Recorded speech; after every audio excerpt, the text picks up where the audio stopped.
കാറ്റത്തെ കിളിക്കൂടിലെ promo റിവ്യൂയിലേക്ക് എല്ലാവർക്കും സ്വാഗതം. അങ്ങനെ നമ്മൾ നികിയുടെ അച്ഛനാണെങ്കിൽ നമ്മൾ സുധീഷാണെങ്കിൽ കണ്ടുമുട്ടുന്നുണ്ട് കേട്ടോ. അങ്ങനെ നമ്മൾ സുധിയാണെങ്കിൽ നികിയുടെ അച്ഛനെ ആണെങ്കിൽ നമ്മളെ കിളിക്കൂടിലേക്കൊക്കെ വിളിച്ചുകൊണ്ട് വരികയൊക്കെ ചെയ്യുന്നുണ്ട്. അങ്ങനെ നിധിക്കൊരു സർപ്രൈസൊക്കെ ആയിട്ടൊക്കെ കൊടുക്കുന്നുണ്ട് കേട്ടോ. അപ്പോഴത്തേക്ക് നിധിയാണെങ്കിൽ അച്ഛനെ കണ്ട സന്തോഷത്തിൽ ഭയങ്കരമായിട്ട് ഷോക്കായിട്ടൊക്കെ നിന്ന് ഭയങ്കര വിഷമം വെച്ച് കരയും വെക്കുകയൊക്കെ ചെയ്യുന്നുണ്ട് കേട്ടോ. പിന്നെ ആണെങ്കിൽ നമ്മൾ നികിയുടെ അച്ഛനിക്കാണെങ്കിൽ നമ്മൾ നികേഷും സുഭാഷും ആണെങ്കിലും ഫുഡൊക്കെ കൊടുക്കുകയൊക്കെ ചെയ്യുന്നുണ്ട് കേട്ടോ. അങ്ങനെ അവിടുന്ന് ഫുഡൊക്കെ കഴിക്കുകയൊക്കെ ചെയ്തിട്ടാണെങ്കിൽ നമ്മൾ നിധി കാണുകയാണെങ്കിൽ സുധിയെ ആണെങ്കിൽ ഭയങ്കരമായിട്ട് സ്നേഹിക്കുകയും വയ്ക്കുകയൊക്കെ ചെയ്യുന്നുണ്ട് കേട്ടോ. എന്നിട്ട് നമ്മൾ നിധി കാണാത്ത ടൈമിലൊക്കെ ആണെങ്കിലും ഭയങ്കര ദേഷ്യമൊക്കെ നമ്മൾ സുധിയുടെ അടുത്തൊക്കെ നിധിയുടെ അച്ഛൻ കാണിക്കുകയൊക്കെ ചെയ്യുന്നുണ്ട്. നമ്മൾ നിധിയുടെ അടുത്ത് പറയുന്നുണ്ട്, എന്തായാലും ഞാനിവിടെ വന്നതിന് ശേഷമാണ് മോളെ നീ ഇവിടെ ഇത്രയ്ക്കും സന്തോഷവതിയാണെന്ന് എനിക്ക് മനസ്സിലായെന്നൊക്കെ നിധിയുടെ അച്ഛൻ പറയുന്നുണ്ട് കേട്ടോ. എന്നിട്ടാണെങ്കിൽ പറയുന്നുണ്ട്, എന്തായാലും നിങ്ങൾക്ക് ഇഷ്ടം പോലെ ഉള്ളതുപോലെ നിങ്ങൾക്ക് ജീവിക്കാനെല്ലാം ഞാൻ സമ്മതം തന്നെന്നൊക്കെ പറയുന്നുണ്ട്. അപ്പോൾ നമ്മൾ നിധിയുടെ മുമ്പിൽ വെച്ചിട്ടാണ് എല്ലാം ഭയങ്കര ഓക്കെ ആയിട്ടൊക്കെ നമ്മൾ നിധിയുടെ അച്ഛൻ പറയുകയൊക്കെ ചെയ്യുന്നുണ്ട്. നമ്മൾ സുധിയാണെങ്കിലും മാറ്റി നിർത്തിയിട്ടാണെങ്കിലും നിധിയുടെ അച്ഛൻ പറയുന്നുണ്ട്, നീ നോക്കിക്കോടാ, എൻ്റെ മോളാണെങ്കിൽ 7 ദിവസത്തിനുള്ളിൽ എൻ്റെ വീട് സ്ഥിരതാമസം ആക്കിയിരിക്കും എന്നൊക്കെ പറയുന്നുണ്ട് കേട്ടോ. അപ്പോഴത്തേക്കാണ് നമ്മളെ സുധിക്ക് മനസ്സിലാവുന്നത്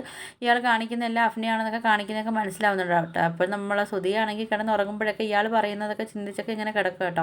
പിന്നെ ആണെങ്കിൽ നമ്മൾ അച്ഛനാണെങ്കിൽ നിധിയുടെ പറയുന്നുണ്ട്, മോളെ അതോ നിനക്കും അവകാശപ്പെട്ട വീടല്ലേ, അപ്പോൾ നിനക്ക് ഇടയ്ക്കൊക്കെ അങ്ങോട്ടൊക്കെ വന്ന് നിൽക്കാമെന്നൊക്കെ പറഞ്ഞിട്ട് നമ്മളെ നിധിയുടെ മനസ്സൊന്ന് മാറ്റിയിട്ടൊക്കെ ആണെങ്കിൽ നമ്മളെ നിധിയുടെ അച്ഛൻ വിളിച്ചുകൊണ്ടൊക്കെ പോവുകയൊക്കെ ചെയ്യുന്നുണ്ട് കേട്ടോ. അപ്പോൾ നിധിയാണെങ്കിൽ അച്ഛൻ്റെ സ്നേഹത്തിലങ്ങ് മതി മറന്നൊക്കെ നിൽക്കുന്നതുകൊണ്ട് അച്ഛൻ പറയുന്ന എല്ലാം സത്യമാണെന്നൊക്കെ പറഞ്ഞ് നമ്മളെ നിധിയാണെങ്കിൽ പോവുകയൊക്കെ ചെയ്യുന്നുണ്ട്. പക്ഷേ നീ എന്താ സംഭവിക്കുന്നതെന്നൊന്നും അറിയാമോ, നിധിയെ തിരിച്ച് പിന്നെ നിധിയുടെ അച്ഛൻ തിരിച്ച് വിടുവോ ഇല്ലയോ എന്നൊന്നും അറിയത്തില്ല. പക്ഷേ നമ്മളെ സുഭാഷാണെങ്കിലും അവിടെ അച്ഛനൊക്കെ ആണെങ്കിലും നിധിയുടെ അച്ഛൻ നല്ല സ്നേഹം കാണിക്കുന്നുള്ള സത്യാവസ്ഥ ആണെന്നൊക്കെ വിചാരിച്ചാണ് എല്ലാവരും നിൽക്കുന്നത്. പക്ഷെ നമ്മളെ സുധിക്ക് മാത്രമേ നിധിയുടെ അച്ഛൻ്റെ സ്വഭാവം മനസ്സിലായിട്ടുള്ളൂ. അപ്പോൾ ഇനിയിപ്പോൾ എന്താ നിധി തിരിച്ച് വരുമോ ഇല്ലയോ എന്നൊന്നും നമുക്കറിയാൻ പറ്റുന്നില്ല. അപ്പോൾ ഇനി അടിപൊളി എപ്പിസോഡുകളായിരിക്കും ഇനി കിളിക്കൂടിലേക്ക് കാണാനിരിക്കുന്നത്. അപ്പോൾ നിങ്ങൾക്ക് എൻ്റെ വീഡിയോസൊക്കെ ഇഷ്ടപ്പെടുമെങ്കിൽ ഒന്ന് ലൈക്ക് ചെയ്ത് ഷെയർ ചെയ്ത് സബ്സ്ക്രൈബ് ചെയ്ത് ബെല്ലൈക്കൺ എനേബിൾ ചെയ്തൊന്ന് സപ്പോർട്ട് ചെയ്യണേ.